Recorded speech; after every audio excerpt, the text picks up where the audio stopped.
The skies above St. Grimshaw's home for wayward girls never seemed to clear.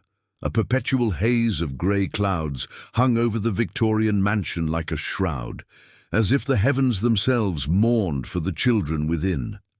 Rain pattered against the cracked window panes of the East Wing attic, where Eleanor Blackwood sat alone on her thin mattress, knees drawn to her chest.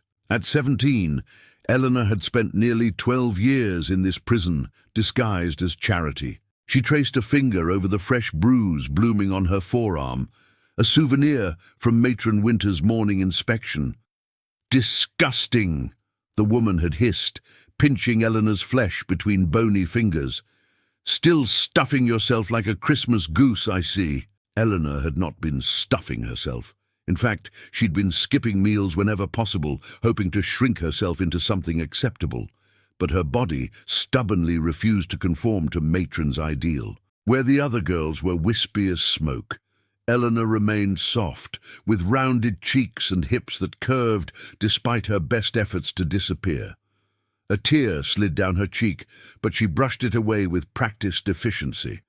Crying was a luxury she could ill afford. The last time Matron had caught her weeping, she'd been locked in the cellar for 2 days without food. "To give you something real to cry about," the woman had explained. The attic room was her sanctuary and her prison. While the other girls shared dormitories on the lower floors, Eleanor had been banished upward years ago. "Your heavy footsteps disturb the younger children," Matron had declared, though Eleanor knew the real reason.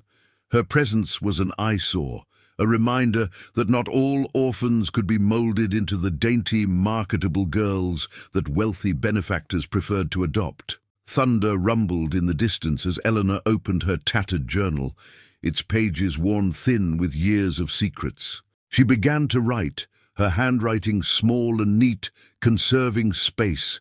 "I dreamt of the forest again last night, of running between ancient trees without shame, without judging eyes. In the dream, I am powerful, not because I am thin or pretty, but because I am alive and unafraid. I wonder if such freedom exists anywhere in the waking world." A bell tolled downstairs, signaling dinner. Eleanor closed her journal and tucked it beneath her mattress. She smoothed down her grey uniform dress, faded from too many washings, and prepared herself for the gauntlet of the dining hall. The narrow staircase creaked under her weight, each step an accusation. As she descended into the main hall, she kept her eyes downcast, a technique she'd perfected to avoid drawing attention. It rarely worked. "Look who's finally emerged from her cave," came the cutting voice of Violet Thorpe, the eldest girl at St. Grimshaw's and Matron's unofficial spy. "Hungry again, Elephant Eleanor." A titter of nervous laughter rippled through the line of girls waiting to enter the dining hall. None joined in enthusiastically. They all lived under the same tyranny, but none defended her either. That was the way of things at St. Grimshaw's. Survival meant keeping your head down and your mouth shut. Eleanor's cheeks burned, but she remained silent as they filed into the dining hall, a cavernous room with long wooden tables, scarred by generations of orphans. The walls, once a cheerful yellow, had faded to the colour of old bones, and portraits of stern-faced benefactors glared down from gilded frames. Matron Winters stood at the head table, her rail-thin frame draped in black, as if in perpetual mourning for her own humanity. Her eyes, sharp as razors, tracked Eleanor's movement across the room. "Miss Blackwood," she called, voice cutting through the murmur of conversation. "You will take half portions tonight. Clearly our regular meals are excessive for your constitution." The dining hall fell silent, Eleanor's stomach clenched with hunger and humiliation as she approached the serving table where Mrs. Finch, the cook, stood with ladle in hand. The woman's eyes held a flicker of sympathy as she served Eleanor a pitiful portion of watery stew and a slice of bread so thin it was nearly transparent. "Sorry, love," Mrs. Finch whispered, too softly for Matron to hear. "I'll try to save you something in the kitchen later." Eleanor nodded gratefully and took her place at the far end of the table, where a space had been left on either side of her, as if her size might be contagious. She ate slowly, trying to make the meager meal last, knowing it might be all she received until breakfast. Later, as the other girls prepared for bed, Eleanor slipped out of the dining hall and made her way toward the kitchen. Mrs. Finch had promised extra food, and the gnawing emptiness in her stomach overrode her fear of punishment. The service corridor was dark, lit only by the occasional gas lamp that cast more shadows than light. She was nearly at the kitchen door when a hand clamped around her wrist, vice-like. Eleanor bit back a scream as she was yanked around to face Matron Winters. "Sneaking off for extra food, are we?" the woman hissed, her breath hot against Eleanor's face. "I should have known. No discipline, no self-control, just like your mother." The mention of her mother, a woman Eleanor could barely remember, sent a shock through her system. "You knew my mother?" Matron's lips curled into a cruel smile. "Oh yes, I knew Josephine Blackwood, another weak-willed woman who couldn't control her appetites. It's what led her to ruin, and you along with her." Before Eleanor could process this revelation, Matron twisted her arm sharply. "To my office, now." The office was a chamber of nightmares for every child at St. Grimshaw's. Dark panelled walls absorbed light and sound, ensuring that whatever happened within remained private. A massive desk dominated the space, behind which hung a portrait of the institution's founder, a grim-faced clergyman whose painted eyes seemed to follow every movement. "Remove your shoes and stand on the scale," Matron ordered, pointing to the cast-iron weighing device in the corner. Eleanor's hands trembled as she unlaced her worn boots. The floorboards were ice-cold against her stockinged feet as she stepped onto the scale. Matron adjusted the weights with precision, clicking her tongue against her teeth as the bar balanced. 167 pounds, she announced, as if reading a death sentence. "Disgusting! No wonder no family wants you. Who would welcome such a burden into their home?" Each word was a lash against Eleanor's soul, but she remained outwardly stoic, having learned long ago that showing pain only prolonged Matron's pleasure in inflicting it. "Hold out your hands." Eleanor extended her palms, knowing what was coming. Matron retrieved a wooden ruler from her desk drawer, weathered from years of similar use. 10 on each palm for attempted theft from the kitchen," she declared, "and 5 more for the excessive weight. Perhaps physical pain will motivate you where shame has failed." The ruler whistled through the air, cracking against Eleanor's right palm with shocking force. She bit the inside of her cheek until she tasted blood, determined not to cry out.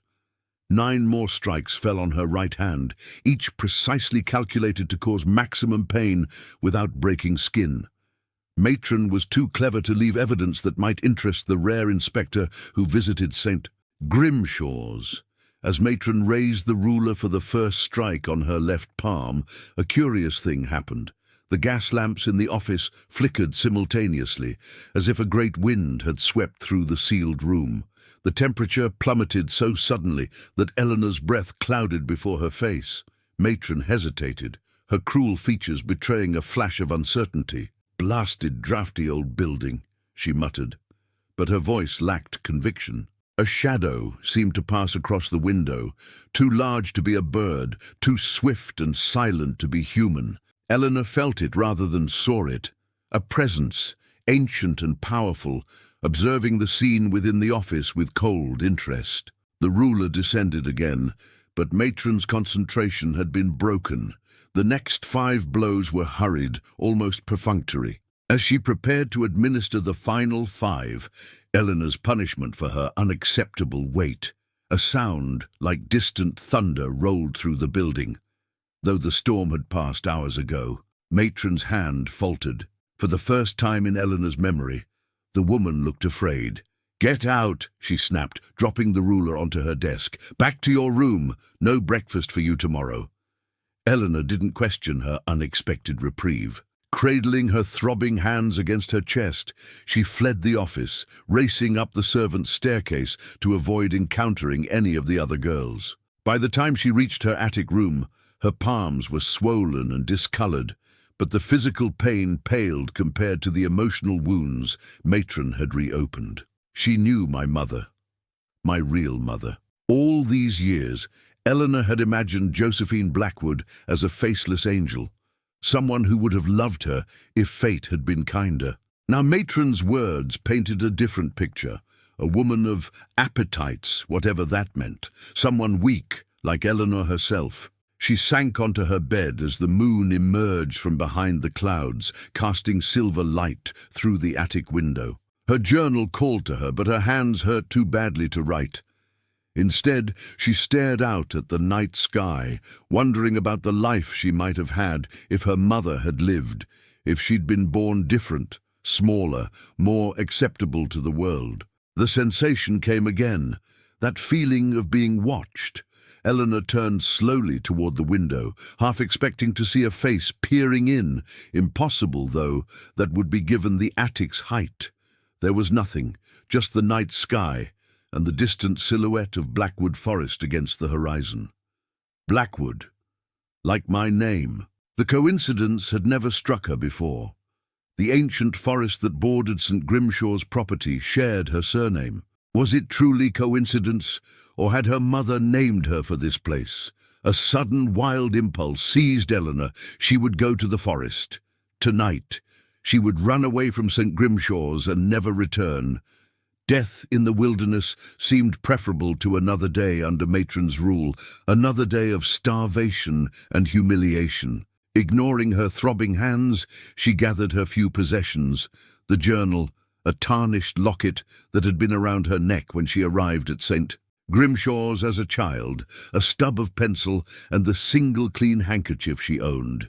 She wrapped these treasures in her spare uniform dress and tied the bundle with a piece of string. The orphanage slept as Eleanor crept down the service stairs, avoiding the third step which always creaked. The kitchen door was locked, but she knew that one of the pantry windows had a broken latch, a secret she'd discovered years ago during one of her quests for extra food. Squeezing through the narrow opening was painful, her body scraping against the wooden frame, but freedom beckoned on the other side. The night air carried the scent of damp earth and pine as Eleanor darted across the open grounds toward the forest's edge.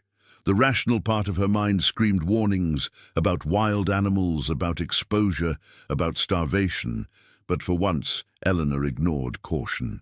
Anything seemed better than returning to her attic prison. Blackwood Forest loomed before her, a wall of ancient trees with trunks so massive it would take 3 people to encircle them.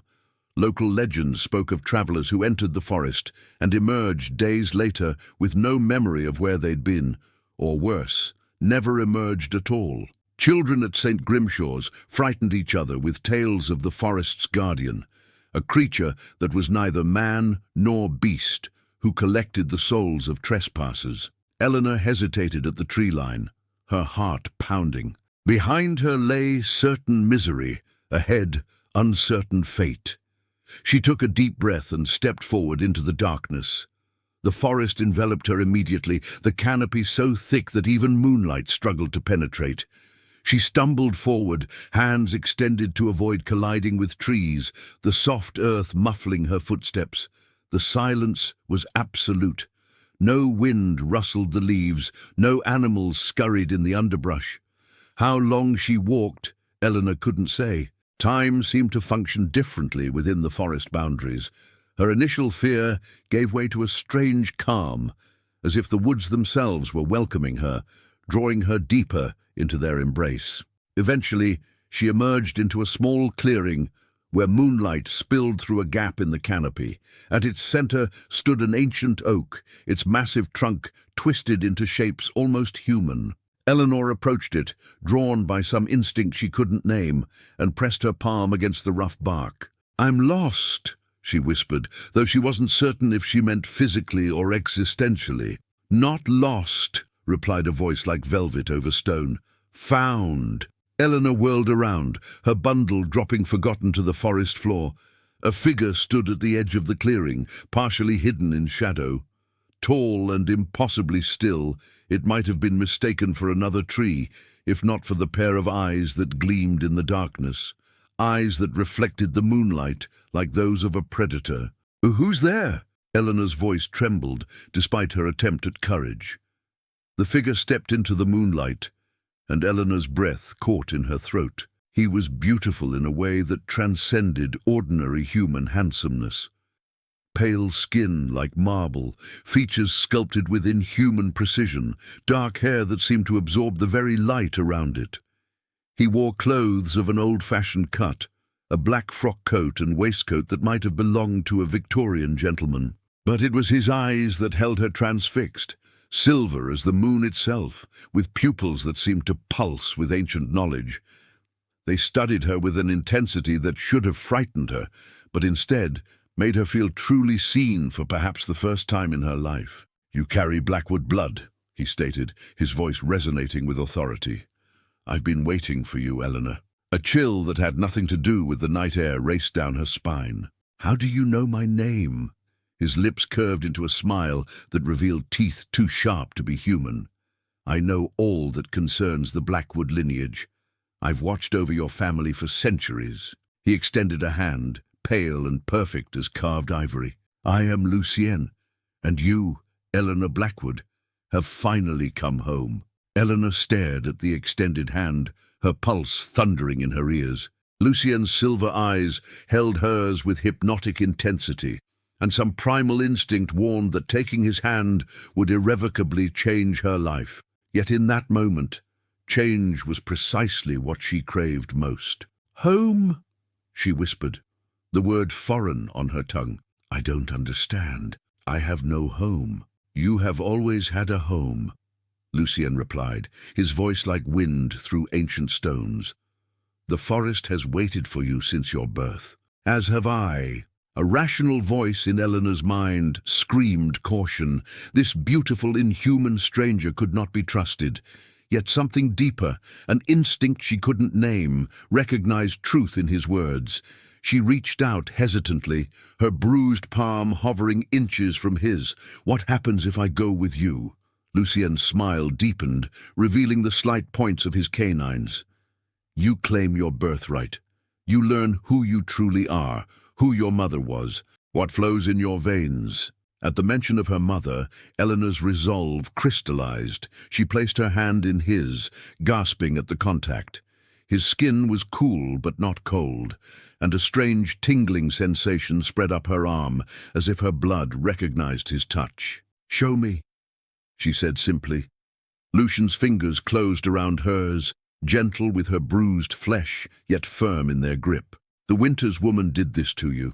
It wasn't a question. Eleanor nodded, shame coloring her cheeks. "Because I'm too big, too much." Something flashed in Lucien's eyes, a silver fire that burned with ancient rage. "Agatha Winters," he practically spat the name. "She has long meddled in affairs beyond her understanding. Your size, Eleanor, is not a flaw, but evidence of your power. The Blackwood women have never been delicate creatures."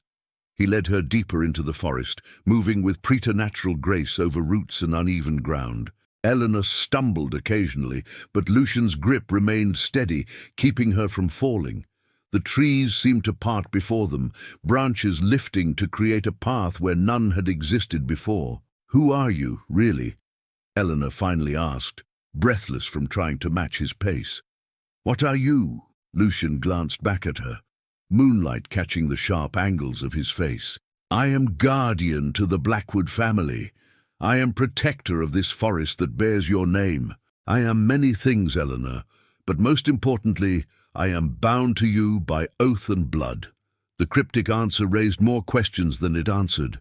But before Eleanor could press further, the forest opened into another clearing, this one far larger than the first. At its center stood a cottage that seemed grown rather than built from the forest itself.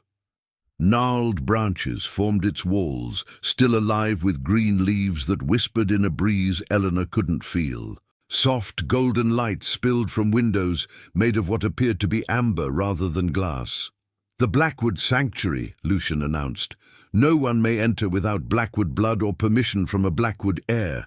It has stood empty these 12 years, awaiting your return." Eleanor stared in wonder. 12 years, since my mother... Since Josephine's passing, yes. A shadow crossed Lucien's perfect features. "Come. There is much to tell you, and the night grows short." The door of the cottage opened at Lucian's touch, revealing an interior that defied the structure's modest exterior dimensions. The main room was spacious and welcoming, with a hearth where blue-tinged flames danced without consuming the logs beneath them. Bookshelves lined the walls, packed with ancient tomes whose spines bore titles in languages Eleanor couldn't recognize. Herbs hung from the rafters, filling the air with an aromatic blend of rosemary, lavender, and more exotic scents she couldn't identify. "This was my mother's home?" Eleanor asked, running her fingers along the back of a chair carved with intricate woodland creatures. It seemed impossible that such a place could exist so close to St. Grimshaw's, that she could have spent 12 years of misery just beyond the reach of this sanctuary. "Your ancestral home," Lucian corrected, moving to a cabinet from which he withdrew a ceramic jar. "For 7 generations, Blackwood women have served as guardians of the forest. They have kept the old ways, maintained the balance, protected the boundary between worlds." He opened the jar and scooped out a greenish salve with long, elegant fingers. "Your hands," he said, gesturing for Eleanor to extend them. She hesitated only briefly before offering her bruised palms. His touch was gentle as he applied the salve, which tingled pleasantly against her skin. The pain receded almost immediately, and to her astonishment, the angry red welts began to fade before her eyes. "How is that possible?" she whispered.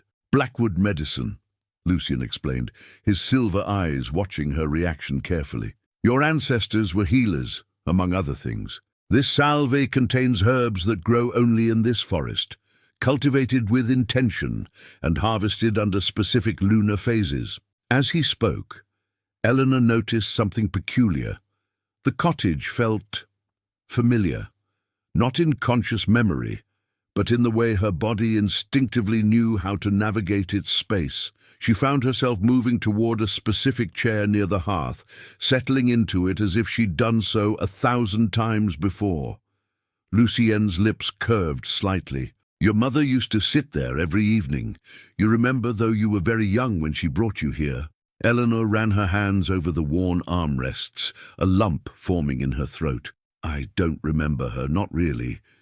Just impressions. The scent of her hair, the sound of her laughter." "Josephine had a beautiful laugh," Lucien agreed, taking the seat opposite her. "Like wind chimes in summer. She was brilliant, powerful. The strongest Blackwood heir in generations." "What happened to her?"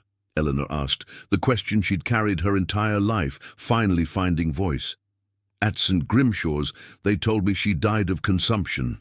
Lucian's expression darkened. "A convenient lie. Your mother was murdered, Eleanor.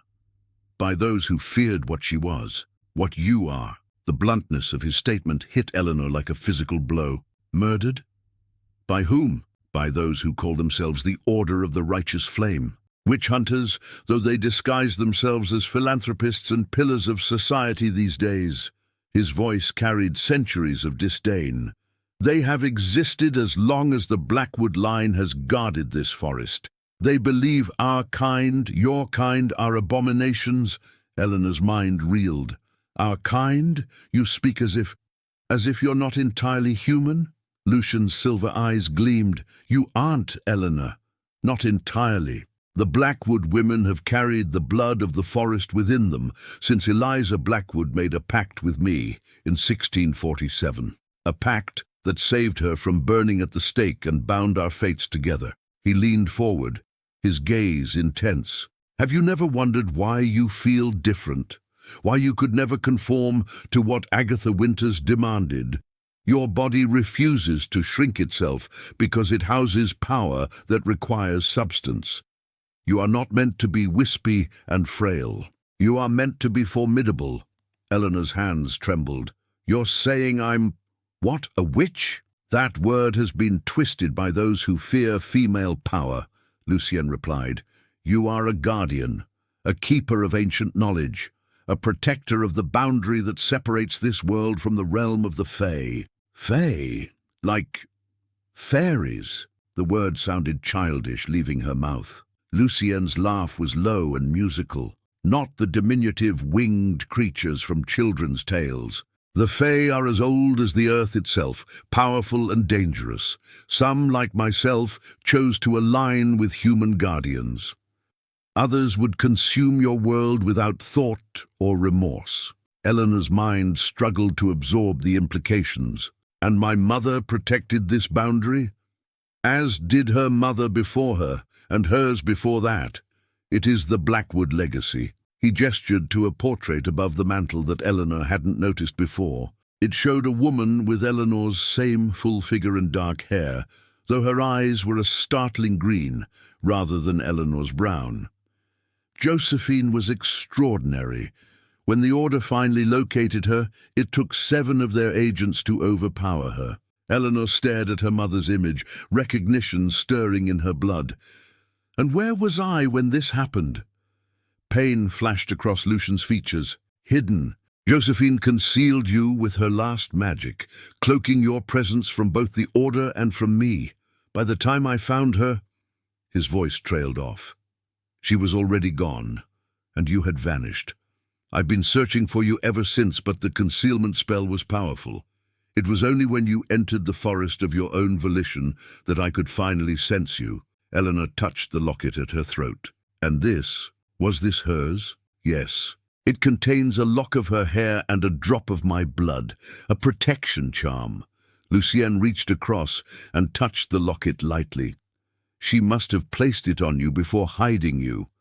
It would have shielded you from minor harms, though not from cruelty or neglect. Eleanor thought of her years at St. Grimshaw's, how she'd survived matron's punishments when other girls had fallen ill, how she'd never caught the fever that had swept through the orphanage 3 winters ago. The matron, she said slowly, she knew my mother. She spoke of her with such hatred. Lucian's expression turned cold. Agatha Winters is no ordinary schoolmistress. She is a senior member of the Order. St. Grimshaw's serves as both a legitimate orphanage and a scouting ground for potential threats, children with unusual abilities or lineages that might prove problematic to their cause. Horror washed over Eleanor. She knew who I was all along. Why didn't she just eliminate me if I was such a threat? She couldn't be certain, Lucienne explained. Josephine's concealment spell masked your powers. Agatha likely suspected your heritage, but couldn't confirm it without risking exposure. Better to keep you where she could monitor you, breaking your spirit systematically until you posed no threat. The realization was sickening. Every humiliation, every punishment, every meal denied, all had been calculated to crush whatever power might lie dormant within her. The other girls, Eleanor whispered, are they in danger too? Most are exactly what they appear to be, ordinary orphans. Perhaps a few have gifts they don't understand. The Order doesn't destroy indiscriminately. They pride themselves on their righteousness. The word dripped with contempt as it left his lips. Eleanor's mind raced with implications. What happens now? If I truly am this, and guardian, what does that mean? Lucian rose gracefully, moving to a wooden chest in the corner of the room. Now, Eleanor Blackwood, your education begins. He opened the chest and withdrew a leather-bound volume, its cover worn with age and use. This is your mother's grimoire, her book of knowledge, passed down through generations and expanded with each new guardian's discoveries. He placed it in her hands, and Eleanor gasped at the sudden warmth that radiated from the book. It seemed to pulse against her palms, as if greeting a long-lost friend. It recognizes you, Lucian observed. Blackwood blood calls to Blackwood magic. Eleanor opened the volume with trembling fingers. Pages filled with handwriting in different styles, some ancient and formal, others more modern, greeted her eyes. Diagrams, recipes, incantations, and observations about the natural and supernatural world filled every available space. Marginalia, in what must have been her mother's handwriting, annotated earlier entries, adding personal discoveries and refinements. I don't know how to do any of this, she whispered, overwhelmed by the weight of knowledge before her. You will learn, Lucian assured her. The knowledge is already in your blood. It merely needs awakening. Eleanor continued turning pages until a particular entry caught her eye. The heading read, Binding Ritual, Guardian and Protector, and beneath it was a detailed account of the ceremony that had apparently linked the Blackwood line to Lucienne. "What exactly are you?" she asked, looking up at him. "You've said what you do, but not what you are." A smile played at the corners of his mouth. "Perceptive. I am Faye, Eleanor, one of the unseelie court who chose exile rather than continue serving a queen whose cruelty knew no bounds. Eliza Blackwood offered me purpose and connection to this world. In exchange, I offered her my power and protection. And this arrangement passes down through generations? The choice is renewed with each heir," Lucienne clarified. "I have served 7 Blackwood women and each has chosen to maintain our alliance, but you are not bound by their decisions. You may release me from my oath if you wish." Eleanor studied his perfect, inhuman features. "Why would I do that? You seem to be the only ally I have." Something flickered in his silver eyes, satisfaction perhaps, or triumph. "Then I remain at your service, Eleanor Blackwood, and our first order of business is to prepare you for what comes next." "Which is?" "The Order knows you've escaped St. Grimshaw's. By now, Agatha Winters will have alerted her superiors. They will come for you, as they came for your mother." His voice lowered. "But this time the outcome will be different." A chill ran down Eleanor's spine. "How can you be so sure?" "Because Josephine faced them alone. Pain crossed his features. I was bound elsewhere that night, lured away by false signs of boundary breaches, a distraction orchestrated by the Order. This time, I will not leave your side." Eleanor closed the grimoire, her thoughts racing. "You want me to fight them? I don't know the first thing about magic or being a guardian. I've spent my life being told I'm worthless, too big, too much. How can I possibly stand against people who killed my mother?" Lucian knelt before her chair, his otherworldly eyes level with hers. "Your mother was not killed because she was weak, Eleanor. She was killed because she was powerful enough to threaten them. That same power runs in your veins. The body they mocked houses strength they rightfully fear." He took her hands in his. "You have survived 12 years under the roof of a woman dedicated to destroying you. You have endured humiliation, starvation, and abuse, yet retained your sense of self. That is not weakness.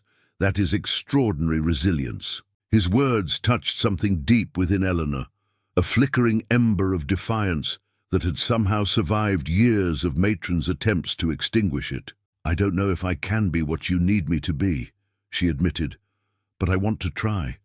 For my mother, for myself." Lucien's smile was radiant, transforming his beautiful features into something almost divine. "That is all I ask. We begin tonight." The remainder of the night passed in a blur of instruction.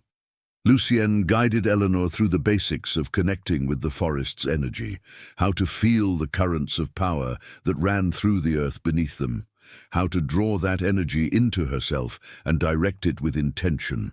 To her surprise, the techniques felt instinctively right, as if her body remembered what her mind had forgotten. By dawn, she had successfully lit the hearth fire with nothing but concentrated thought and extinguished it the same way. Small accomplishments in the grand scheme of magic, Lucian assured her, but significant first steps. "The sun rises," he observed, glancing toward the amber windows where golden light now streamed through. "You should rest. There is a chamber prepared for you." He led her to a small bedroom off the main living area. Like the rest of the cottage, it felt eerily familiar. A bed with a handmade quilt waited, along with a dresser that, when Eleanor opened it, contained clothing in her size, simple dresses and practical garments made from natural fabrics, entirely unlike the scratchy grey uniform of St. Grimshaw's. "These were waiting for me?" she asked in wonder. "The cottage responds to the needs of its rightful inhabitant," Lucienne explained. "Sleep now. We have much more to accomplish when you wake." As he turned to leave, Eleanor called out, Wait. When he paused, she asked, "Will you be here when I wake up? Or will you disappear like some dream?" Something softened in his silver eyes. "I am no dream, Eleanor Blackwood. I have waited 12 years to fulfill my oath to protect you.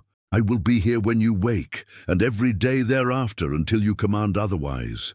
With that assurance, Eleanor settled onto the bed, expecting her mind to race with all she had learned. Instead, exhaustion claimed her immediately, pulling her into the deepest sleep she'd experienced in years. She dreamed of her mother, not the idealized angel of her childhood imaginings, but the strong, powerful woman from the portrait. In the dream, Josephine Blackwood stood in the forest clearing, hands raised as she wove complex patterns in the air. Energy crackled around her, responding to her commands. She turned to Eleanor and smiled, her eyes filled with fierce pride. "Remember who you are," dreamed Josephine whispered.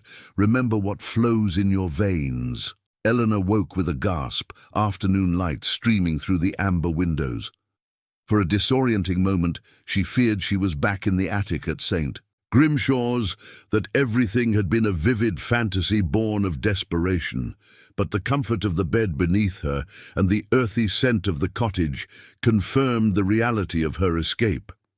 She rose and dressed in clothing from the dresser, a simple green dress that fit her curves perfectly, with none of the pinching or binding she'd grown accustomed to from ill-fitting orphanage uniforms. When she emerged into the main room, Lucian was seated at a wooden table, studying a map spread before him. He looked up at her approach, his silver eyes assessing. "You slept deeply," he observed. "Good. You needed to replenish your energy after your first attempts at channeling." "What are you looking at?" Eleanor asked, approaching the table. "The boundaries of our territory," he replied, gesturing to the map. It showed Blackwood Forest and the surrounding areas, including St. Grimshaw's, but with overlays of glowing lines that pulsed with a life of their own. The blue lines mark the physical boundary of Blackwood land. The gold lines show the magical barriers your ancestors established. The red, he traced a crimson line that cut through the forest. These are weak points that have developed in your absence, places where the boundary between worlds has grown thin. Eleanor studied the map with growing concern. "And that's dangerous. Increasingly so. The Fey courts have grown restless these past years. They sense the absence of a guardian." His expression darkened. "Some would use these weaknesses to cross over, bringing chaos in their wake." A knock at the cottage door interrupted them. Eleanor jumped, her heart racing. "Who—" "Be calm," Lucian advised, though his posture had tensed. "No enemy could approach the cottage without my knowledge. This is an ally of sorts." He moved to the door and opened it to reveal a woman whose appearance made Eleanor blink in surprise. She was tiny, barely reaching Lucian's chest, with skin the deep brown of polished walnut and hair that seemed to float around her head like a cloud of white dandelion fluff. Her eyes were startlingly large and completely black, with no visible whites or pupils. "Lucienne?" the woman greeted, her voice surprisingly deep for her small frame. "So, the rumors are true. A Blackwood has returned." "Thalia?" Lucian acknowledged with a nod that seemed both respectful and wary. "Yes. May I present Eleanor Blackwood, daughter of Josephine and rightful guardian of the forest. Eleanor, this is Thalia. She is a neighbor." The small woman snorted. "A simplification, if ever I heard one." She fixed her unnerving black eyes on Eleanor. "I am the closest thing to a friend your family has had among the boundary dwellers. Neither fully of this world nor the next, I have served as messenger and occasional advisor to Blackwood guardians for 3 centuries. Eleanor wasn't sure whether to curtsy or shake hands, so she settled for an awkward nod. "It's nice to meet you." Thalia's laugh was like the tinkling of small bells. "Polite, like your grandmother. Your mother would have demanded proof of my intentions by now." Her expression sobered. "But I come with urgent news. The Order moves. They know of your escape and suspect your heritage has been awakened. They gather at St. Grimshaw's as we speak." Lucian's face hardened. "How many?" "7 agents, including the Winter's Woman. They bring with them items of power, suppression chains, binding circles, spell-breaking artifacts." Thalia's gaze remained fixed on Eleanor. "They come prepared for a fully realized guardian, not an untrained girl. That may work to our advantage, or it may lead them to underestimate her at their peril," Lucian countered, a hint of pride in his voice. Eleanor looked between them, fear building in her chest. "They're coming here, now, but I've barely learned anything." Thalia moved further into the cottage, her movements oddly fluid, as if she were partially floating rather than walking. "They cannot locate the cottage itself. The protections are too ancient, too strong. But they will search the forest, and eventually you must leave these walls." "We need more time," Lucian insisted. "Eleanor has just begun to access her abilities." "Time is a luxury we no longer possess," Thalia replied grimly. "But perhaps there is another option." She turned her black eyes to Eleanor. "There is a ritual, a dangerous one but potentially effective. It would temporarily infuse you with ancestral memory, giving you access to the knowledge and skills of previous guardians." Eleanor's pulse quickened. "That sounds exactly what I need. Why is it dangerous?"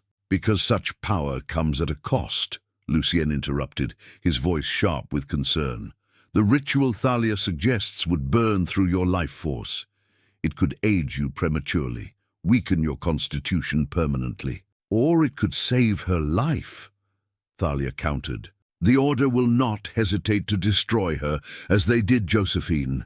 At least this gives her a fighting chance." Eleanor felt the weight of their gazes, Lucien's protective and concerned, Thalia's evaluating and practical. The choice, it seemed, was hers to make. "If I don't do this ritual, what are my chances against 7 trained agents?" she asked quietly. Lucian's silence was answer enough. "Then we do the ritual," Eleanor decided, straightening her shoulders. "Whatever the cost, I won't be hunted down like my mother was.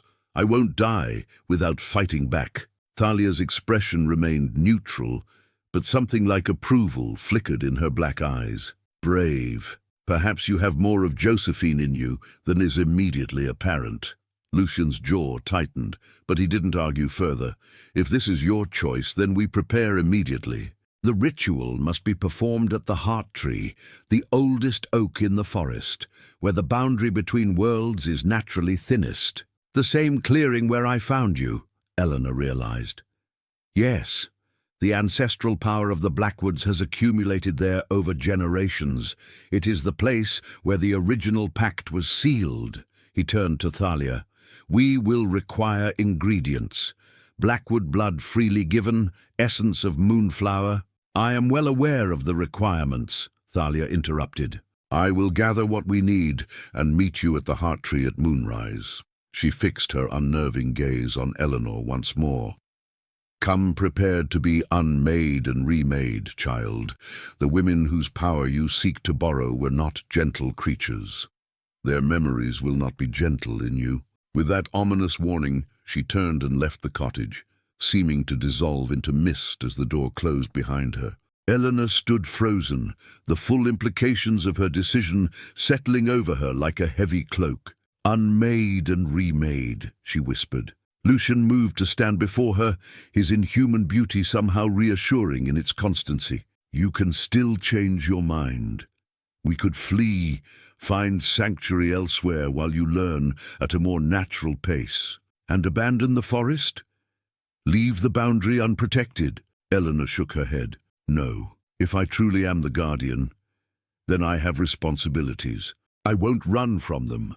She met his silver gaze steadily. "Besides, I'm tired of running, of hiding, of being afraid. Whatever happens tonight, at least I'll be facing it on my own terms." Something like pride flickered in Lucian's expression. "Then we have preparations to make before moonrise. The ritual requires items of personal significance, connections to your bloodline." Eleanor touched the locket at her throat. "Will this be enough?"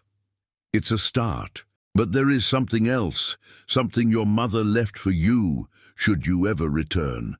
He moved to the hearth and pressed his hand against a specific knot in the wooden mantel.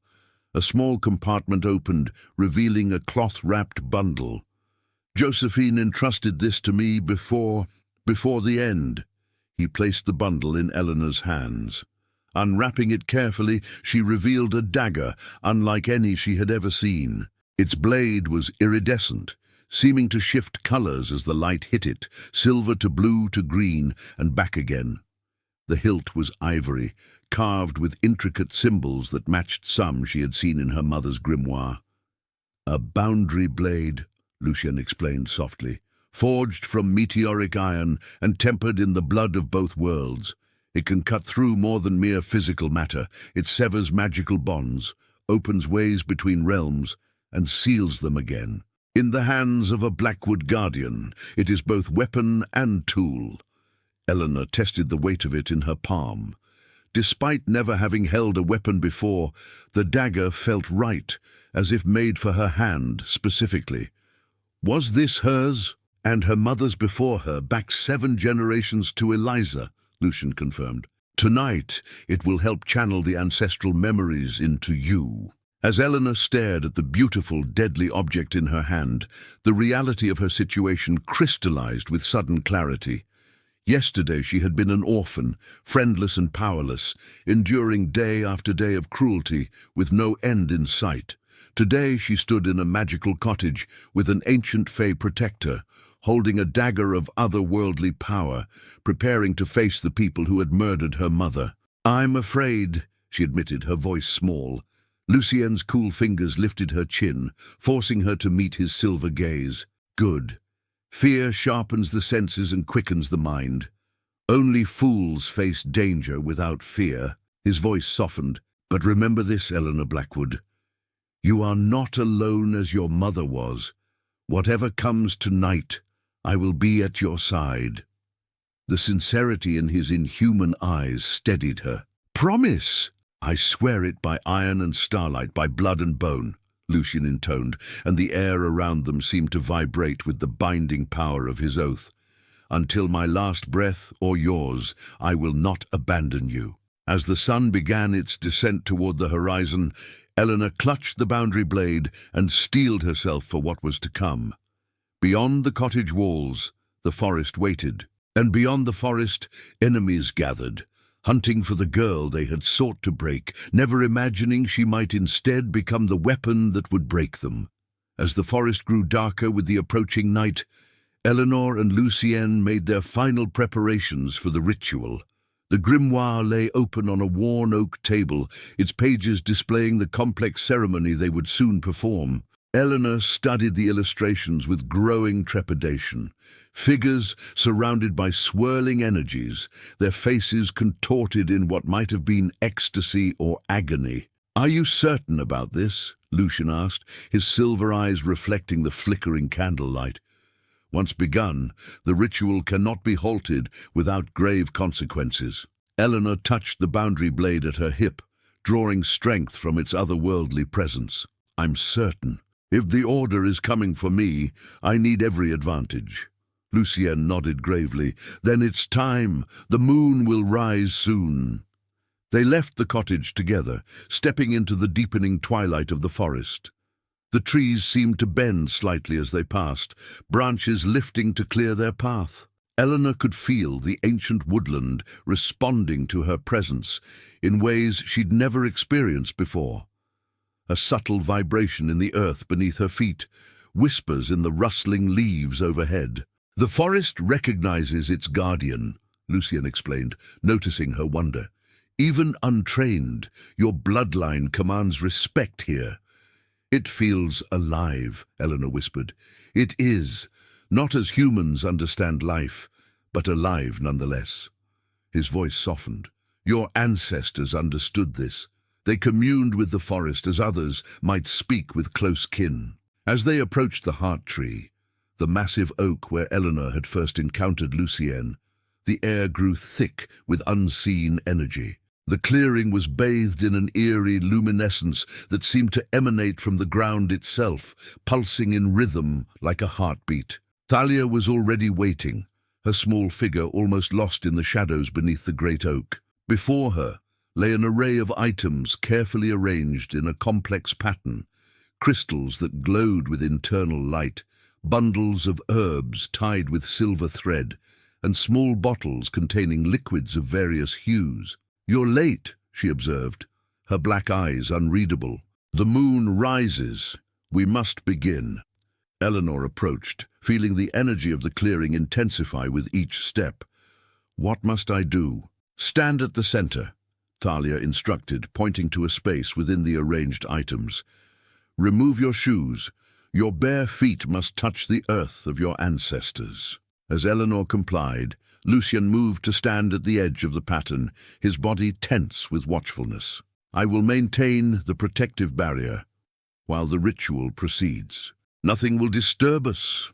Eleanor stepped into the center of the pattern, her bare feet tingling where they contacted the mossy ground. Thalia approached her, holding a small bowl carved from dark wood. "The ritual requires blackwood blood freely given," she explained. "Your palm, please." Eleanor extended her hand, and Thalia used a small silver knife to make a swift cut across her palm. The pain was sharp, but brief. Blood welled up, startlingly bright in the moonlight, and Thalia caught it in the wooden bowl. "The blood of the guardian awakens the memory of the land," she intoned, her voice taking on a rhythmic quality. She mixed Eleanor's blood with substances from several of her bottles, the mixture beginning to emit a faint, luminous vapor. "Now the blade," Thalia continued. "Place it in the mixture." Eleanor drew the boundary blade and carefully dipped its tip into the bowl. The blood mixture reacted immediately, climbing up the metal as if alive, coating the entire blade in a thin, glowing film. "The blade bridges worlds," Thalia explained. "Tonight, it will bridge time as well, connecting you to those who came before." She stepped back, gesturing for Eleanor to raise the weapon. "Hold it before you, point upward. When the moon's light touches the blade, you must speak your lineage." Eleanor raised the glowing dagger, its weight suddenly seeming greater. "What do you mean, speak my lineage?" "Declare who you are," Lucien called from the edge of the circle. "Your full name and your mother's name." Heart pounding, Eleanor waited as the moon crested the trees, its silver light spilling into the clearing. When the first beam touched the blade, it erupted into brilliant radiance, nearly blinding in its intensity. "I am Eleanor Josephine Blackwood," she called out, her voice stronger than she expected. "Daughter of Josephine Eliza Blackwood." The light from the blade intensified, becoming almost painful to look at directly. Eleanor felt a sudden pull, as if invisible hands were reaching into her chest, grasping at something essential within her. "Granddaughter of Margaret Rose Blackwood," Thalia prompted. "Granddaughter of Margaret Rose Blackwood," Eleanor repeated, though she had never known this name before. With each declaration, the pulling sensation grew stronger. The boundary blade vibrated in her grip, humming with power that traveled up her arm and into her core. Names continued to flow from her lips, some prompted by Thalia, others rising unbidden from somewhere deep within her consciousness. A lineage stretching back through time, descendant of Eliza Blackwood, who forged the pact and bound the worlds. As the final name left her lips, the blade's light exploded outward, enveloping Eleanor in a cocoon of radiance. Pain lanced through her body, white-hot and all-encompassing. She might have screamed, she couldn't be sure. The world around her dissolved, replaced by a kaleidoscope of images, flashing with dizzying speed. A woman with Eleanor's eyes standing before the heart tree, blood dripping from her hands as she worked a complex spell. Another Blackwood woman in Victorian dress, driving the boundary blade through the heart of a creature with too many limbs and eyes like burning coals. Josephine, her mother, cradling an infant Eleanor while simultaneously maintaining a shield of blue energy against attackers in modern clothing. Knowledge poured into Eleanor's mind, like molten metal into a mold. Spellcrafting, boundary maintenance, herb lore, combat techniques, ancient languages. Each memory carried with it the emotions of the woman who had lived it. Determination, fear, triumph, rage, love. The intensity threatened to overwhelm her completely, to burn away her own identity under the flood of ancestral experience. At the edge of consciousness, Eleanor heard Lucienne shout something in a language she didn't recognize. A cool presence pushed through the burning flood of memories, creating a small space of calm in the chaos. "Remember who you are." His voice echoed in her mind. "You are Eleanor. You contain them. They do not replace you." Eleanor clung to his words, using them as an anchor as the memories continued to rush into her. Gradually, the pain began to subside, transforming into a warm, humming energy that permeated her entire being. The light surrounding her pulsed one final time before being drawn back into the boundary blade, and then into Eleanor herself. She collapsed to her knees, gasping for breath. The world spun around her, but differently now. She could see threads of energy connecting everything in the clearing, could feel the pulse of the boundary between worlds like a second heartbeat beneath her own. "Eleanor?" Lucien was suddenly beside her, his cool hand on her forehead. "Can you hear me?" She looked up at him, seeing him with new eyes. Beyond his physical form, she could now perceive the complex energy that constituted his true nature. Ancient, powerful, bound by oaths that glowed like golden chains around his essence. "I see you," she whispered, her voice hoarse. "I see everything." Relief flooded his features. The ritual worked, then. "You survived it. But at what cost?" Thalia approached, her black eyes studying Eleanor intently. "Stand, child. Let us see what the ancestral memories have wrought." With Lucian's assistance, Eleanor rose to her feet. Her body felt simultaneously lighter and heavier, as if she carried the weight of generations within her, yet was somehow strengthened by their presence. Looking down at her hands, she noticed fine lines that hadn't been there before. Subtle changes that suggested the ritual had indeed aged her physically, if only slightly. "How do you feel?" Thalia asked, circling her with analytical precision. "Different," Eleanor admitted. "Complete somehow, as if parts of me that were missing have been returned." She flexed her fingers, watching with fascination as small sparks of blue energy danced between them. "I know things now. So many things." "Test your knowledge," Lucian suggested. "Tell me about the eastern boundary." Without hesitation, Eleanor replied. It was reinforced during the Great Storm of 1879, when Margaret Blackwood used iron filings and her own blood to seal a breach caused by lightning. The barrier there is strongest at dawn and weakest at the winter solstice. The information had flowed from her lips without conscious thought, as natural as breathing. Thalia nodded with satisfaction. "The ancestral memory has integrated well, but we cannot linger here celebrating. The Order approaches. I can sense their disruptive presence at the forest's edge." Eleanor turned toward the direction Thalia indicated, extending her newfound senses outward. Sure enough, she could feel them. 7 distinct presences moving methodically through the trees, carrying objects that created uncomfortable dead zones in the forest's energy field. "They have witch bottles," she said grimly, the knowledge rising from her borrowed memories. "And cold iron, binding chains. They're well prepared." "We should return to the cottage," Lucian advised. "Its protections—" "No," Eleanor interrupted, a plan forming in her mind. "They expect me to hide, to be defensive. That's what my mother did, and they still found her." She straightened, feeling the boundary blade hum against her hip. "We meet them on our terms, not theirs." Talia's mouth curved into a small smile. "The girl has her mother's spirit after all." "What do you propose?" Lucian asked, his silver eyes gleaming with dangerous light. Eleanor looked between her 2 allies, feeling the weight of 7 generations of guardians supporting her decision. "We split them up. Lead them deeper into the forest. Separate them from each other. Together they're too strong, but individually. She drew the boundary blade, its edge catching the moonlight. Individually, they're just people who have chosen the wrong side of this fight. A hunter's strategy, Lucian observed with approval. And fitting, since they fancy themselves hunters of your kind. Thalia, can you create false trails? Lure some of them away from the main group? Eleanor asked. The small woman nodded. Child's play. I can appear as your retreating figure, lead 3 or 4 on a merry chase. Good. Lucian, you and I will handle the others. Eleanor turned to her Fey protector. They'll have protections against your kind. Cold iron, rowan wood, salt. You'll need to be careful. Your concern is touching, he replied with a slight smile.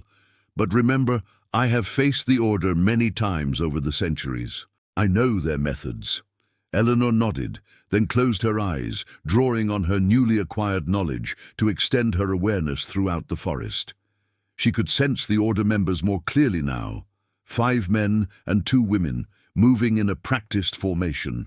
At their center, a presence she recognized immediately. Matron Winters is leading them, she said, opening her eyes.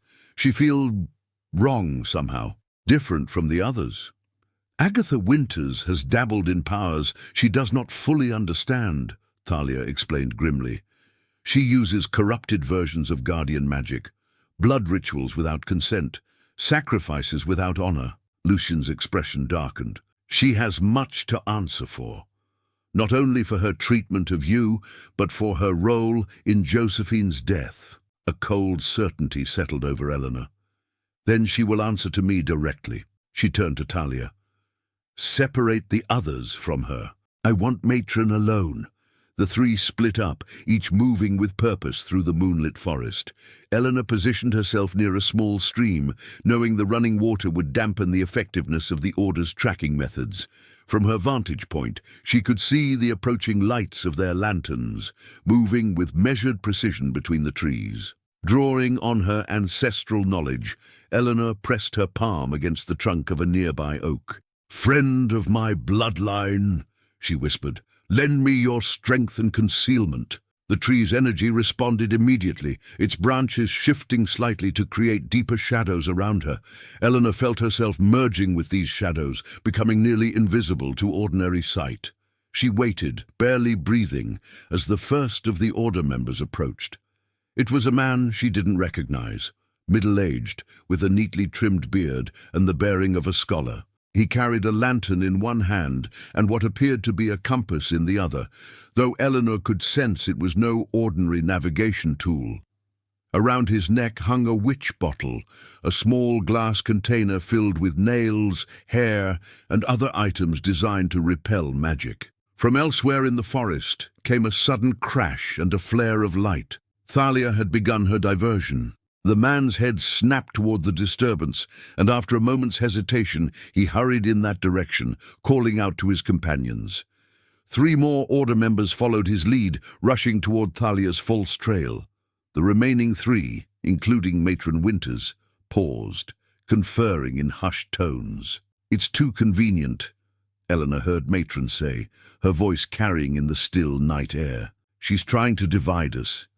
You 2 continue forward. I'll circle around and approach from the east." The strategy played perfectly into Eleanor's plan. As the 2 Order members moved deeper into the forest, Matron Winters turned and began walking directly toward Eleanor's position, though she showed no sign of having spotted her former charge. When Matron was less than 20 feet away, Eleanor stepped out from the shadows, boundary blade in hand. The woman froze, her eyes widening momentarily before narrowing in cold calculation. "Eleanor Blackwood," she said, her voice the same icy tone that had terrorized children at St. Grimshaw's for years, or should I say, the last of the Blackwood abominations. "Hello, matron," Eleanor replied steadily, "or should I call you Agatha? After all, we're past the pretense of teacher and student now, aren't we?" Matron's thin lips curved into a cruel smile. "Look at you, standing there with your mother's blade, thinking you understand the powers you're meddling with. You're as ignorant and reckless as she was. You murdered her, Eleanor stated flatly, rage building beneath her composed exterior. I eliminated a threat to the natural order, Matron corrected, removing her gloves with deliberate slowness. Just as I'll eliminate you. Eleanor noticed with shock that Matron's hands were covered in fine, intricate scars, ritual markings carved into her own flesh. What have you done to yourself? I've enhanced myself with the very powers your kind hoards selfishly, Matron replied. The Order believes all magic is evil, but I know better. Magic is simply a tool, one your family has monopolized for too long. Understanding dawned on Eleanor, knowledge from her ancestral memories crystallizing. You're not just a member of the Order, you're using them. You want guardian power for yourself. Matron's smile widened. Clever girl. Perhaps you weren't quite the dullard I thought. She raised her scarred hands, which began to emit a sickly yellow light. Yes, I've studied the Blackwood methods for decades. Your mother refused to share her knowledge, even when I offered her a place at my side. Such waste. Eleanor felt sick. You offered to spare her if she joined you? Of course, Josephine's power was considerable. It would have been foolish to destroy it if it could be harnessed. Matron's eyes gleamed with fanaticism. Oh, but she chose death rather than progress. Will you make the same mistake? The yellow light between Matron's hands intensified, forming into a writhing mass of energy that pulsed with malevolent purpose. Eleanor recognized it as a corrupted version of a guardian binding spell, designed not to protect, but to enslave. Your last chance, Eleanor, Matron said, her voice almost gentle. Join me willingly. Share the Blackwood secrets. Together we could remake the boundaries between worlds, control what passes through. The Order believes in simply maintaining the status quo, but we could rule both realms. For a fraction of a second, Eleanor hesitated. Not from temptation, but from a sudden flood of memory. Her mother facing this same choice, standing against this same woman, choosing death rather than betrayal of her oath. I am Eleanor Josephine Blackwood, she declared, raising the boundary blade. Guardian of the forest, protector of the boundary, daughter of 7 generations of women who understood something you never will. She took a step forward, power building around her like a gathering storm. Magic isn't about control or dominance. It's about balance, harmony, connection. Matron's expression twisted with rage. Sentimental drivel. Your mother said similar nonsense before she died screaming. The taunt struck Eleanor like a physical blow, but with it came a surge of protective fury from her ancestral memories. 7 generations of Blackwood women lending her their strength, their resolve. Matron thrust her hands forward, sending the yellow energy spiraling toward Eleanor like a venomous serpent. Acting on instinct and borrowed knowledge, Eleanor swept the boundary blade in an arc before her, cleaving the spell in 2. The separated energies hissed and dissipated into the night air. Impossible, Matron whispered, genuine fear flickering across her features for the first time. Eleanor advanced steadily, the boundary blade humming with power in her grip. You spent years trying to break me, Agatha, to make me small, to convince me I was too much. Another step forward. But you were wrong. I'm exactly as much as I need to be. Matron backed away, her hands working frantically to weave another spell. Stay back. I command you. The absurdity of it, this woman who had tormented her for years now retreating in fear, might have been satisfying if the stakes weren't so high. Eleanor could hear fighting elsewhere in the forest, Lucienne and Thalia engaging the other Order members. You will never harm another child, Eleanor stated, her voice resonating with power. You will never steal another life.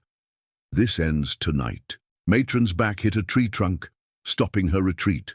Cornered, her fear transformed into desperate aggression.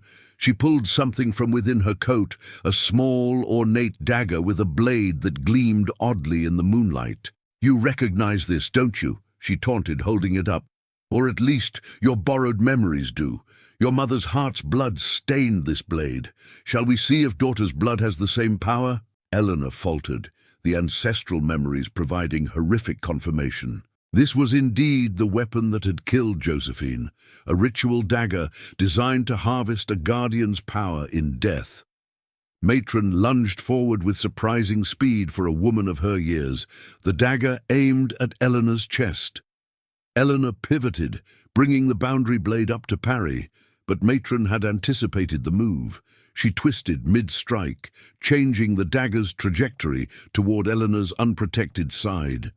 Pain exploded along Eleanor's ribs as the blade sliced through fabric and skin, not deep enough to be fatal, but enough to draw blood, which, Eleanor realized with horror, was Matron's primary goal. The woman's eyes gleamed with triumph as she stepped back, Eleanor's blood glistening on the ritual dagger's edge. "Blood freely given has power," Matron recited, "but blood forcibly taken has power of a different kind." The dagger began to glow with sickly light, absorbing Eleanor's blood. Matron raised it skyward, beginning an incantation in a language that sounded like Latin, but wasn't quite. A corrupted version of the Guardian's ritual tongue. Eleanor pressed her hand against her bleeding side, feeling her strength ebbing. The ancestral memories warned her of what would happen if Matron completed the ritual. It would create a conduit, allowing her to drain Eleanor's guardian powers completely. "Lucian!" she called out, her voice weaker than intended. "Thalia!" But only the night wind answered. Wherever her allies were, they could not reach her in time. Matron's incantation reached its crescendo, the bloody dagger now pulsing with stolen energy. Eleanor felt a tugging sensation deep within her chest, as if invisible hooks had latched onto her very essence and were beginning to pull. Drawing on her last reserves of strength and the desperate courage of 7 generations of Blackwood Guardians, Eleanor tightened her grip on the boundary blade and focused her will.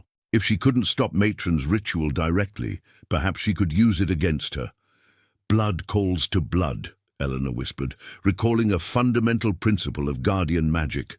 Her own blood on Matron's dagger created a connection, one that could be followed in either direction. As Matron's ritual reached its climax and the pulling sensation intensified, Eleanor didn't resist. Instead, she channeled her own power through that connection, following the path of her stolen blood back to its source. For a moment that stretched like eternity, the two women stood locked in magical combat, power flowing between them in both directions. Matron's eyes widened in shock as she realized what Eleanor was attempting. "No!" she screamed. "You can't!" But Eleanor could. The boundary blade in her hand began to glow with the same blue light that had surrounded her during the ancestral ritual. She raised it, focusing all her will, all her intent, all the knowledge and power of 7 generations of guardians into a single purpose. "For my mother," Eleanor said quietly, "and for every child you ever hurt." She brought the blade down in a swift, decisive arc, not at Matron's physical body, but at the invisible threads of corrupted magic that surrounded her, the stolen power she had accumulated through years of forbidden rituals. The boundary blade severed those connections with a sound like glass shattering. Matron screamed, a cry of rage and despair that echoed through the forest as her stolen magic collapsed around her. The ritual dagger in her hand crumbled to dust, its power broken. Matron fell to her knees, suddenly looking every one of her years, and more. A withered, ordinary woman without the stolen power that had sustained her. She stared up at Eleanor with hateful eyes. "What have you done to me?" she gasped. "I've taken back what was never yours to claim," Eleanor replied, breathing heavily from exertion. "Your connection to guardian magic is severed permanently." Before Matron could respond, crashing sounds came from the underbrush. Eleanor turned, raising the boundary blade defensively, only to lower it again as Lucien emerged into the clearing. His elegant clothing was torn in several places, and a shallow cut across his cheek leaked silvery blood, but he appeared otherwise unharmed. "Eleanor," he breathed, relief evident in his voice. "I felt the surge of power." His silver eyes narrowed as he spotted her bleeding side. "You're injured. It's not deep," she assured him, though the wound throbbed painfully. Where are the others? The Order members? Fled or incapacitated, Lucian replied, moving to her side. Thalia's diversions worked perfectly. When they realized they'd been separated and outmaneuvered, most lost their courage. His gaze shifted to Matron, still kneeling on the forest floor. I see you've dealt with the ringleader. Eleanor nodded tiredly. She's powerless now. The connection to her stolen magic is broken. Matron's face contorted with hatred. You think this ends here? The Order has existed for centuries. Others will come for you. Let them come, Eleanor replied, straightening despite her pain. I'll be waiting. Lucien placed a supportive hand at Eleanor's elbow. We should return to the cottage. Your wound needs tending, and there's much to discuss about what comes next. As they turned to leave, Matron's voice stopped them, not with power, but with words that chilled Eleanor's blood. You haven't won, Blackwood. What your mother died protecting, what she hid from me, I've found it. The Order has found it. A cruel smile spread across her withered features, and by sunrise, they'll have opened it. Eleanor froze, her heart suddenly hammering against her ribs. What are you talking about? What did my mother hide? Matron's laughter was a dry, rattling sound in the night air. The seventh seal, of course, the final boundary point. Josephine died protecting its location, but she couldn't take her secrets to the grave. We found her final journal hidden at St. Grimshaw's, right beneath your attic floorboards all these years. She's lying, Lucian said, his silver eyes narrowing, trying to manipulate you one last time. But Eleanor could feel the truth resonating in her newly awakened ancestral memories. A seventh boundary seal, more powerful than the others, hidden away from even the grimoire's pages for protection. The Eastern ruins, Eleanor whispered, the knowledge surfacing from generations past. The old church foundations. Matron's expression confirmed it, her triumphant smile faltering. How could you possibly? Then, understanding dawned. The ancestral ritual. You've done it. For the first time, genuine fear flickered across her features. Eleanor turned to Lucien. We have to go, now. What of her? He asked, nodding toward Matron. Eleanor looked at the woman who had tormented her for years, now reduced to a hateful shell of herself. Bind her! We'll deal with her later. While Lucien created magical restraints for Matron, Eleanor pressed her hand to her wounded side, drawing on her new knowledge to slow the bleeding.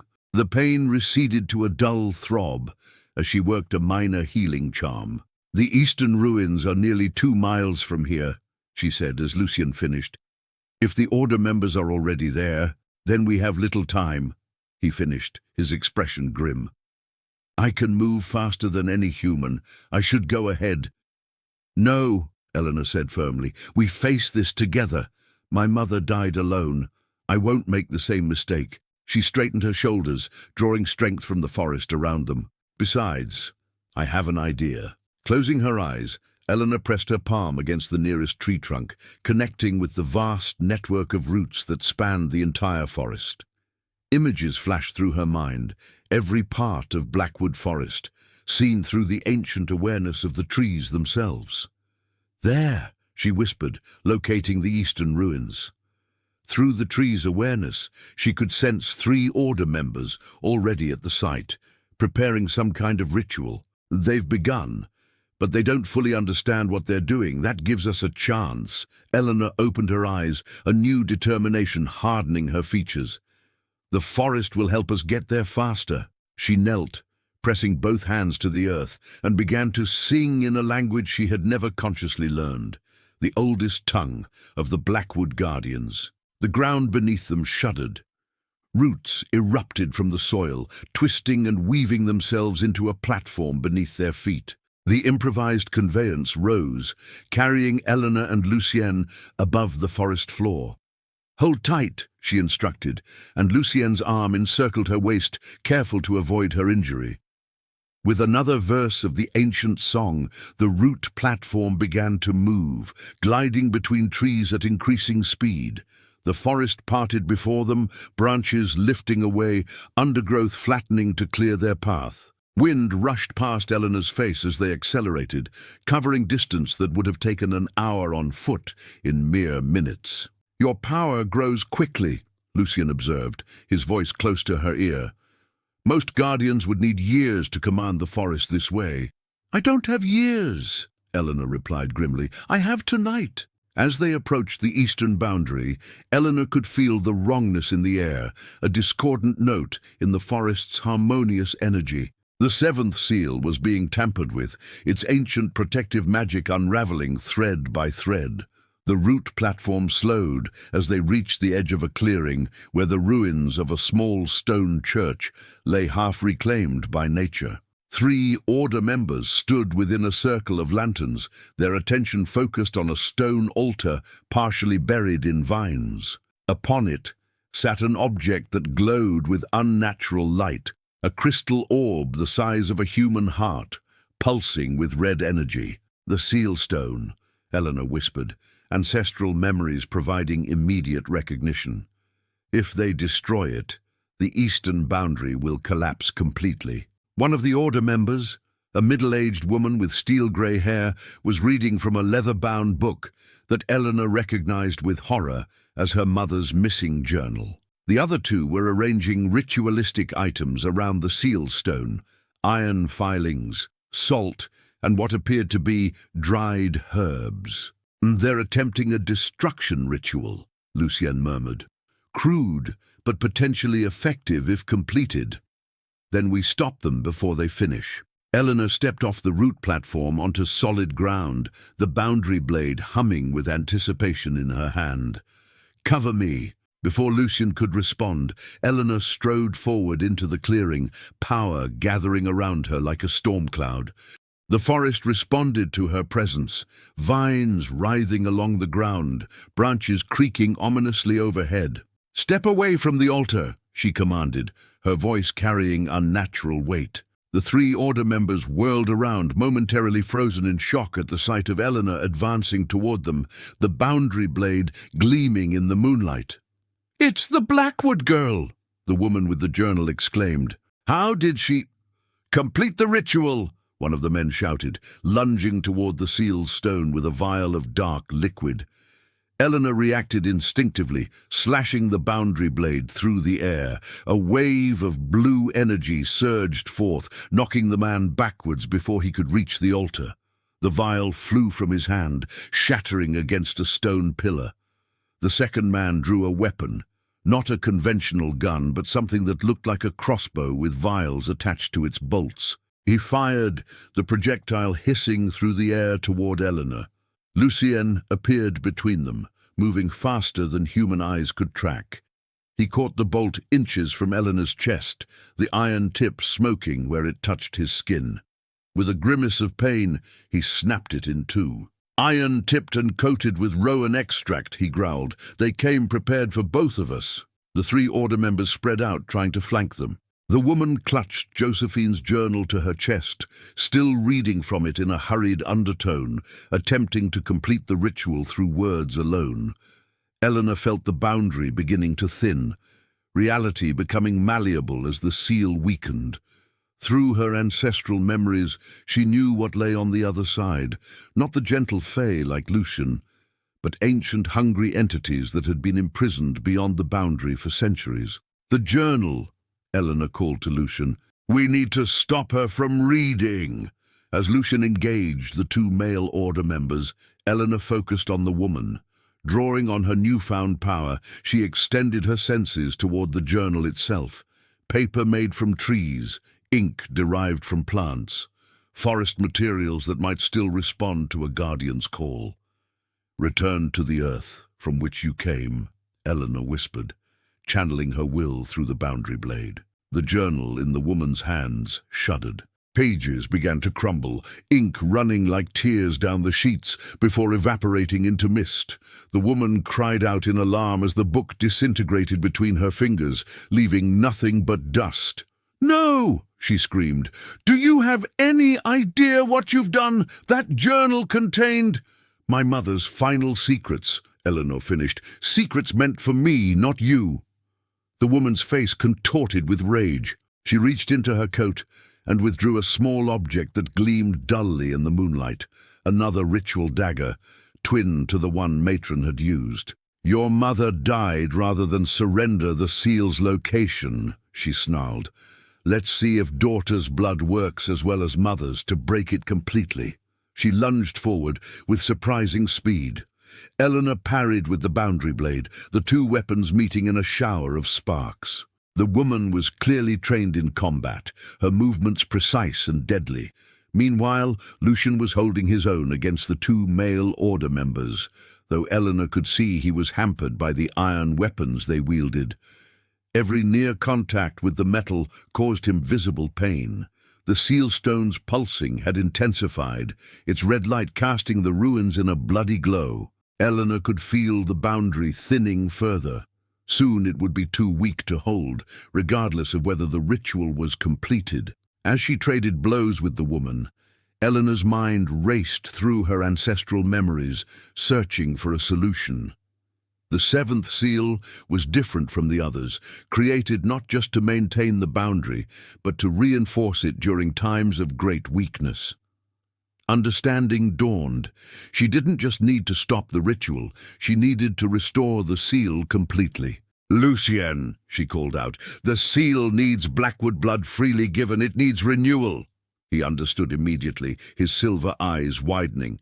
"Eleanor, no, that's why your mother—" "I know what happened to her," Eleanor interrupted, blocking another strike from the woman. "The Order didn't just kill her, they drained her while trying to break the seal.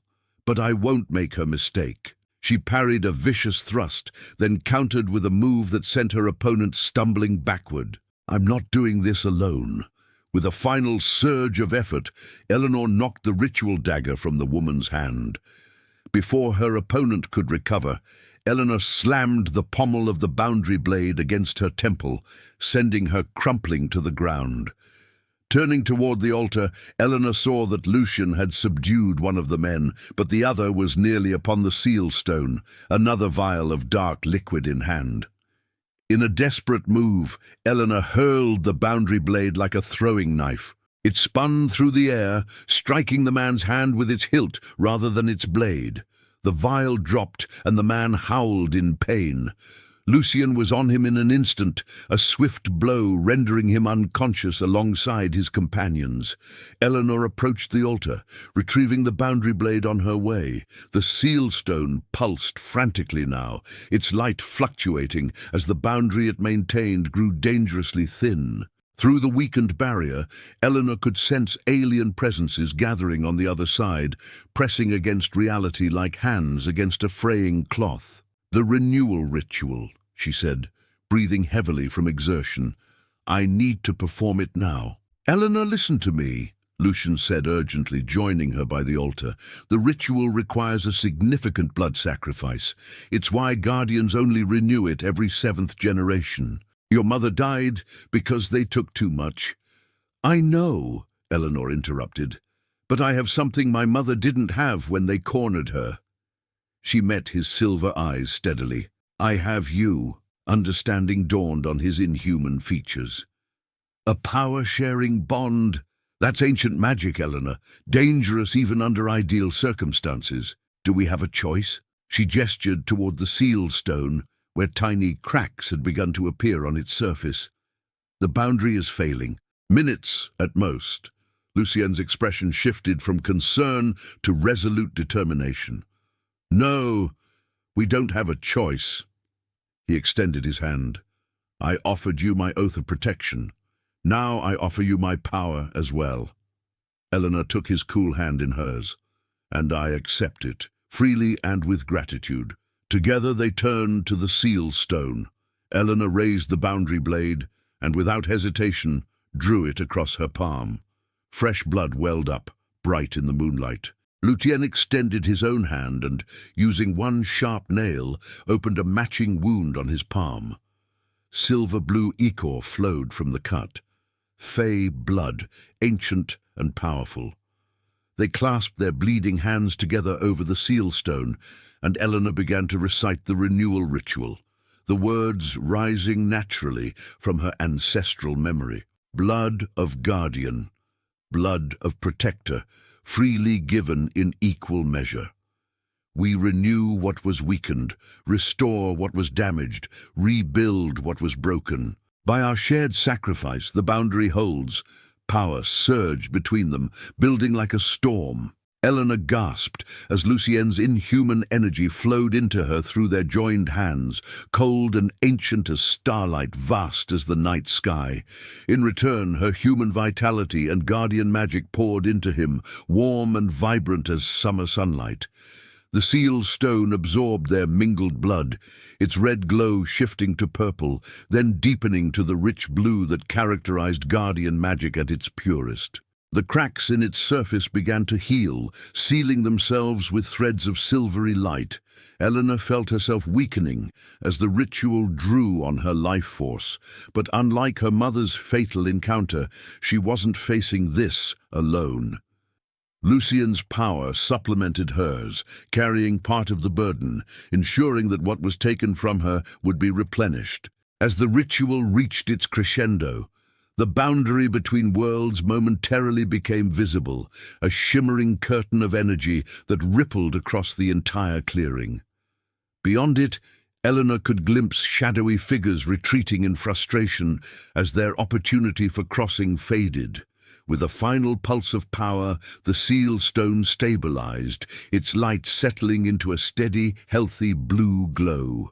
The boundary solidified, stronger than before. Eleanor felt the completion of the ritual like a bell tolling through her entire being, deep, resonant, and profoundly right. She swayed on her feet as the power drain took its toll. Lucien's arm encircled her waist, supporting her weight. "It's done," she whispered, gazing at the renewed seal stone. "We did it." "You did it," Lucien corrected softly. "I merely assisted." Eleanor smiled tiredly. "A guardian is nothing without her protector." Together, they bound the unconscious order members with enchanted vines that would hold them until proper authorities, human or otherwise, could be summoned to deal with them. Dawn was approaching as they made their way back through the forest, this time walking at a human pace. Eleanor's body ached from the night's exertions, but beneath the physical fatigue was a bone-deep satisfaction. She had faced her enemies, reclaimed her heritage, and fulfilled her duty as a guardian. For the first time in her life, she felt truly at home in her own skin. As the cottage came into view, bathed in the first golden light of morning, Thalia appeared at the edge of the clearing. The small woman looked somewhat battered but triumphant. "The boundary holds," she observed, her black eyes studying Eleanor with new respect. "You've succeeded where your mother could not." "Because I wasn't alone," Eleanor replied simply. Thalia nodded, understanding. "The forest feels it. Your renewal of the pact has strengthened all the boundaries, not just the eastern seal." Her gaze shifted between Eleanor and Lucien, noting their still joined hands. "And you've renewed more than just ancient magic, I see."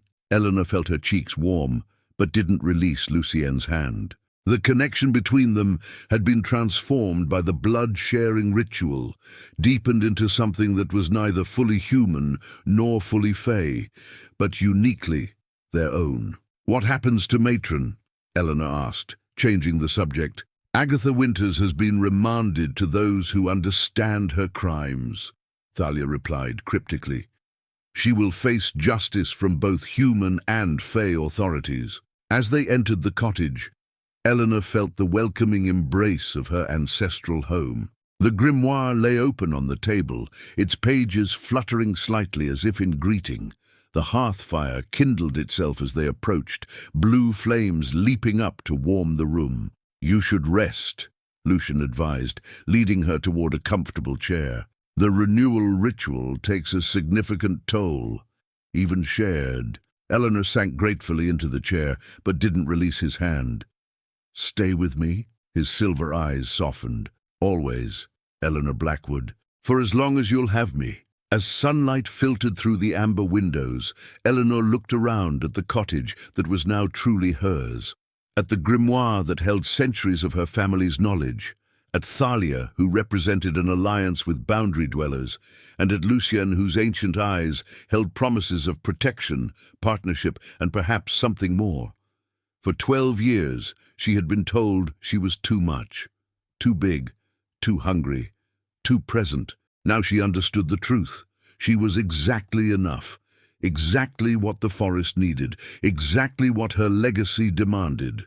And in being so, she had found not only purpose, but belonging. "I am Eleanor Josephine Blackwood," she whispered to herself, feeling the rightness of it settle into her bones.